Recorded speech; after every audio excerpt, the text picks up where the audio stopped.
During a tumultuous 2024, there were inevitably winners and losers in the sports media world. Caitlyn Clark, Time Magazine's Athlete of the Year, was the year's biggest winner, shaping viewership trends across women's basketball. Other winners and losers emanate from the year's juiciest corporate soap opera.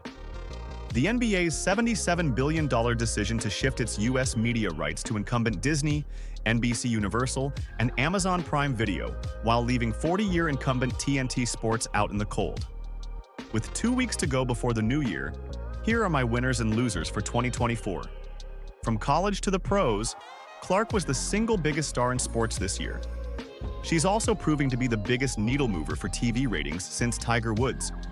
Iowa's Women's March Madness Final versus South Carolina averaged an astonishing 18.9 million viewers, outdrawing the men's final for the first time ever.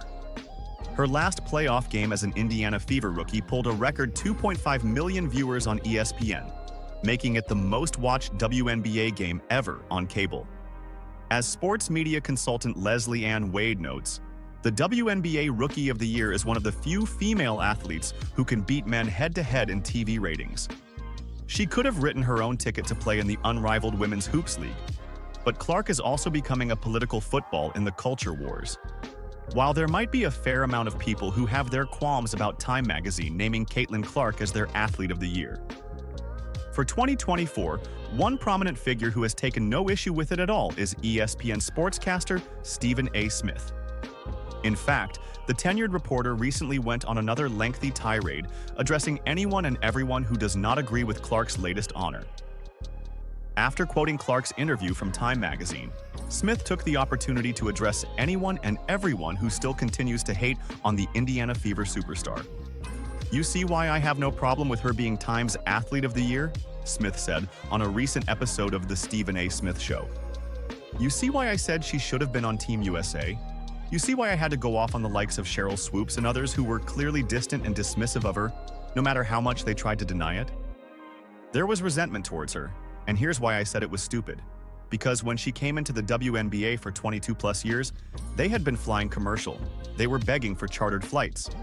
She arrives there, and 2 weeks later, they got chartered flights. She automatically and instantaneously improved the conditions." Smith wasn't done. He then went on to emphasize that the main reason the league is seeing a significant uptick is because of Clark. "Things are on an upward trending trajectory. It's improving, and she has everything to do with it. She's directly responsible," Smith declared. "And people are resenting her for it, like she was the cause of the problems they had, for the lack of recognition." Just recently, Washington Mystics co-owner Sheila Johnson questioned Time's decision to name Clark the 2024 Athlete of the Year. According to the billionaire businesswoman, singling out Clark was not the right move, and the publication should have shined the spotlight on the entire league. While Smith did not address Johnson's comments directly, it would probably be safe to assume that the outspoken ESPN analyst does not agree with that hot take.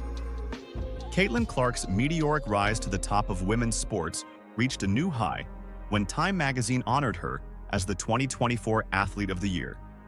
From dominating the NCAA tournament during her time with the Iowa Hawkeyes to an extraordinary rookie season with the Indiana Fever in the WNBA, Clark's achievements have firmly established her as a trailblazer in basketball.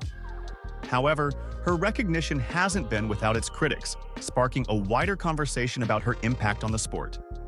One notable voice of dissent came from Sheila Johnson, co-owner of the Washington Mystics, who suggested Time could have celebrated the collective impact of the WNBA rather than singling out Clark.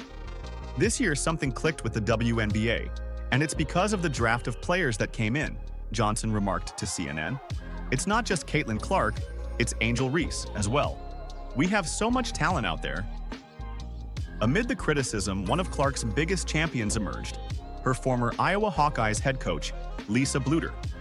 In an interview on Sports Seriously, Bluder spoke candidly about the unique influence Clark has had on women's sports, urging others to recognize and support her contributions. "It's silly to me that anybody's trying to take away from something that's so good in your sport right now. Clark is a person that's really helped athletics, helped women's sports, in a way that nobody has helped women's sports. Maybe since Billie Jean King." Bluder emphasized that Clark's spotlight benefits the broader community of women's athletics. When Caitlyn's light shines on her, it shines on all of us. And I think everybody else needs to embrace that a little bit better, she added. Bler's connection to Clark runs deep. During her tenure as head coach of the Hawkeyes, Bler guided the team to consecutive NCAA championship games in 2023 and 2024, making Clark's era one of the most memorable in program history. Bler reflected on Clark's dedication and the way her influence extends beyond her individual achievements. She argued that Clark's success has opened doors for female athletes across the board and should be celebrated as a unifying force for women's sports. For many, Clark's recognition by Time reflects her dual role as a groundbreaking athlete and an ambassador for her sport. Her story, blending exceptional talent with an unwavering commitment to excellence, continues to inspire both teammates and fans. As Bler eloquently put it, supporting athletes like Clark isn't just about celebrating their triumphs. It's about ensuring their legacy uplifts everyone around them. The Indiana Fever dropped a 13-minute video showcasing superstar guard Caitlyn Clark getting an individual workout in with the team's new coaching staff, led by head coach Stephani White. The exclusive video showcased Clark's first practice with White and her staff, which featured player development coach Keith Porter and assistant coaches Austin Kelly and Karima Christmas Kelly. Clark worked on her ball handling and shooting in Salesforce Court, a practice facility within Gainbridge Fieldhouse, home of the Fever and the NBA's Pacers. The former Iowa Hawkeye just starred in her first professional season, averaging 19.2 points, 8.4 assists, and 5.7 rebounds. She led Indiana to a 2020 record and the team's first playoff appearance since 2016. Now the Fever will be led by White, who just served as the Connecticut Sun's head coach for the past 2 seasons, going 55-25 and leading the team to a pair of semifinals appearances. There's still 5 months remaining before the Fever's 2025 regular season opener, at home against the Chicago Sky on May 17th, so White, her staff, and Clark still have plenty of time to get acclimated. In the meantime, they've gotten a head start on off-season preparations as the Fever look to improve upon last year's promising season. Caitlyn Clark has spoken out about her rumored rivalry with fellow WNBA star Angel Reese, as she was named Time's 2024 Athlete of the Year. The 22-year-old point guard addressed how she and Reese have been pitted against each other during her interview with Time magazine, published on Tuesday, December 10th. The feud rumors came after the University of Iowa's women's basketball team won the 2023 national championship against LSU, when Reese seemingly mocked Clark with a hand gesture.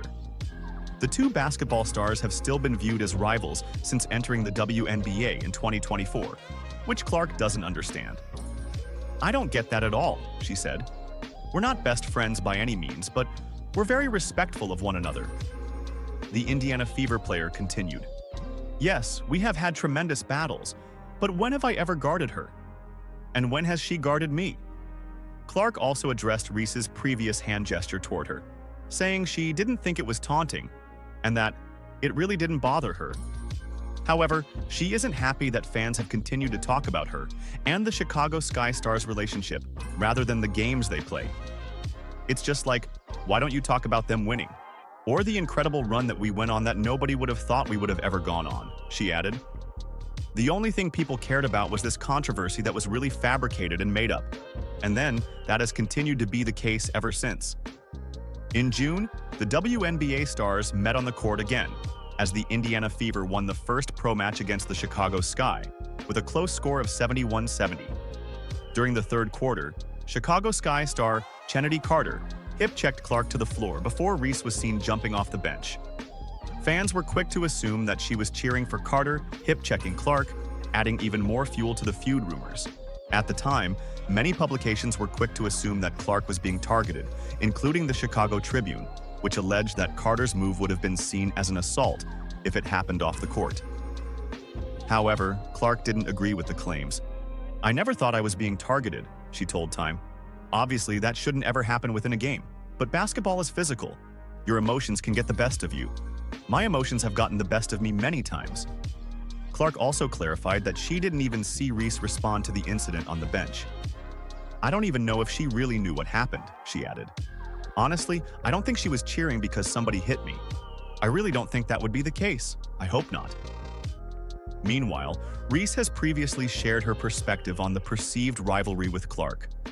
During an appearance at a Complex Conversations event last month, she acknowledged that there's been this competition between her and Clark since college.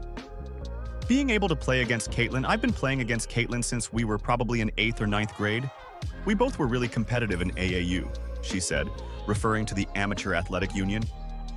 I went to Maryland. She went to Iowa, so we competed there, and then finally being able to compete in the national championship. People don't know the legacy of us being able to play against each other for a really long time. While she admitted that the online rumors about her and Clark's friendship have gone too far, Reese said it wasn't necessarily a bad thing all the time.